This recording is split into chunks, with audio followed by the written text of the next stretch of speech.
et à tous, nous sommes de retour à notre kiosque maghrébin pour voir de quoi parle la presse aujourd'hui. On commence par l'Algérie et cette bonne nouvelle pour les touristes et voyageurs algériens qui se rendent en Tunisie cet été par la route. La durée de procédure de passage en douane devrait sérieusement s'alléger, nous informe El Watan. Le temps de la procédure de passage en douane va donc passer à 5 minutes au maximum contre 30 minutes au maximum auparavant, ajoute El Watan. Sur les colonnes de Liberté, c'est le mauvais classement de l'Algérie dans l'accès à Internet qui fait la une.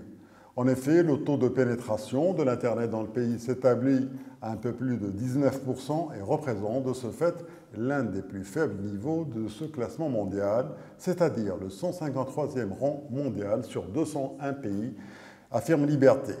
De son côté, le Premier ministre algérien, Abdelmajid Tebboune, a souligné que 7 000 milliards de centimes ont été dépensés dans des projets sans rentabilité, titre El Khabar.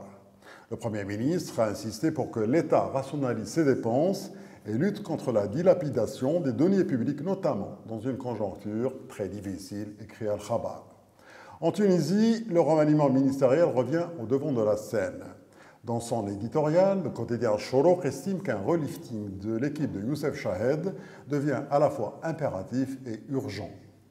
Ce remaniement devrait donner un nouveau souffle au travail gouvernemental et renforcer l'équipe ministérielle avec des compétences qui répondent aux besoins actuels de la nation, résume l'éditorialiste de Choroq. Pour sa part, et dans une position jupitérienne, le président Béji Qed Sebsi a délaissé les affaires courantes. Il a réuni au palais de Carthage le Conseil de sécurité nationale, annonce Babnet.net. Lors de ce conseil, la décision de déclarer les sites de production et les bâtiments stratégiques zones militaires a été entérinée, croit savoir le site électronique Babnet. Au Maroc, le Hirak dans le Rif tient toujours le haut du pavé dans les gazettes. À ce propos, Al-Ahdath al-Maghribiya titre sur le retour des cagoulés en évoquant les affrontements entre manifestants et forces de l'ordre dans la localité d'Imzouren et dans la ville d'El Hoceima. Al-Ahdath al-Maghribiya parle de 29 blessés dans les rangs des forces de l'ordre, sans en donner le nom parmi les manifestants. D'ailleurs, Al-Ahdath al-Maghribiya se demande qui a intérêt à envenimer la situation à El Hoceima à chaque fois qu'une initiative d'apaisement pointe à l'horizon.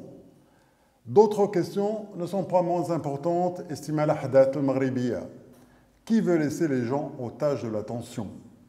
Qui a convaincu les gens que les délégations ministérielles ne servent à rien et qu'il ne faut pas dialoguer avec elles, s'interroge le quotidien. Selon Akhir Sa'a, les événements d'Al Hoceima pourront causer la chute du gouvernement d'El Othmani.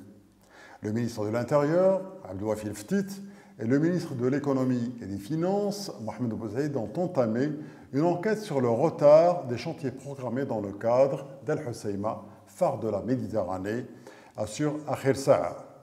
La Mauritanie, pour terminer, une nouvelle plainte a été déposée contre Nouakchott au parquet de Paris en vertu du principe de la compétence universelle. C'est ce que rapporte le Calam. Le dossier de l'esclavage est une épine au pied du régime mauritanien. L'initiative de résurgence du mouvement abolitionniste pointe du doigt l'esclavage qui serait toujours en cours en Mauritanie, explique le Calam. Merci pour votre attention et à demain pour une autre revue de presse sur Maghreb Intelligence.